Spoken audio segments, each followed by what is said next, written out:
Hello. ഇപ്പോൾ റീസെൻ്റായിട്ട് നമ്മൾ സ്ഥിരം കേട്ടുകൊണ്ടിരിക്കുന്ന ഒരു ടേമാണല്ലേ ഈ തന്ത വൈബ് എന്ന് പറയുന്നത്.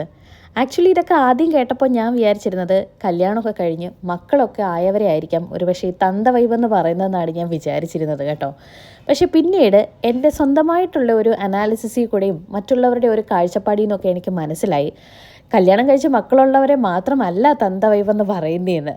അങ്ങനെ തന്ത വൈബെന്ന് വിളിക്കുന്നതിനായിട്ട് കല്യാണം കഴിക്കണമെന്നും ഇല്ലയെന്നും മനസ്സിലായി.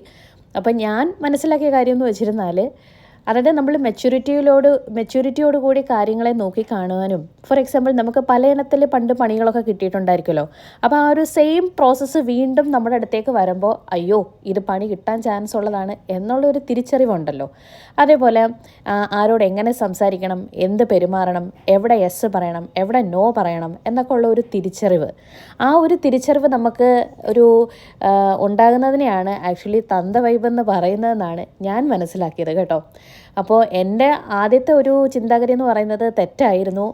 ഇപ്പോൾ മനസ്സിലാക്കിയെടുത്തതാണ് കുറേ കൂടെ നല്ലതും കുറേ കൂടെ ശരിയെന്നുമാണ് എനിക്ക് തോന്നിയത് കേട്ടോ. അപ്പോൾ നിങ്ങളിപ്പോൾ കണ്ടുകൊണ്ടിരിക്കുന്നത് വേറൊന്നുമല്ല, രാവിലെ സ്കൂളിൽ പോകാനായിട്ട് റെഡിയാവുന്നതിൻ്റെ ഒരു ചെറിയ തത്രപ്പാടിലാണ് കേട്ടോ. ഇപ്പം നമുക്ക് ഈ നോമ്പിൻ്റെ സമയമൊക്കെ ആയത് കാരണം രാവിലെ എണീറ്റ് പോകേണ്ട ആവശ്യമില്ല, നമുക്കൊരു 8:30 ഒക്കെ ആകുമ്പോൾ എത്തിയാൽ മതി. സോ അത്യാവശ്യം രാവിലെ വീഡിയോ എടുക്കാനൊക്കെ സമയം കിട്ടിയപ്പോൾ ഒന്ന് എടുത്തതാണ് കേട്ടോ. അപ്പോൾ എല്ലാവർക്കും ഹാപ്പി ഡേ. അപ്പോൾ ഞാൻ മനസ്സിലാക്കിയ തന്ത വൈബ് ഇതാണ്, നിങ്ങൾ മനസ്സിലാക്കിയത് എന്താണെന്ന് പറയുക.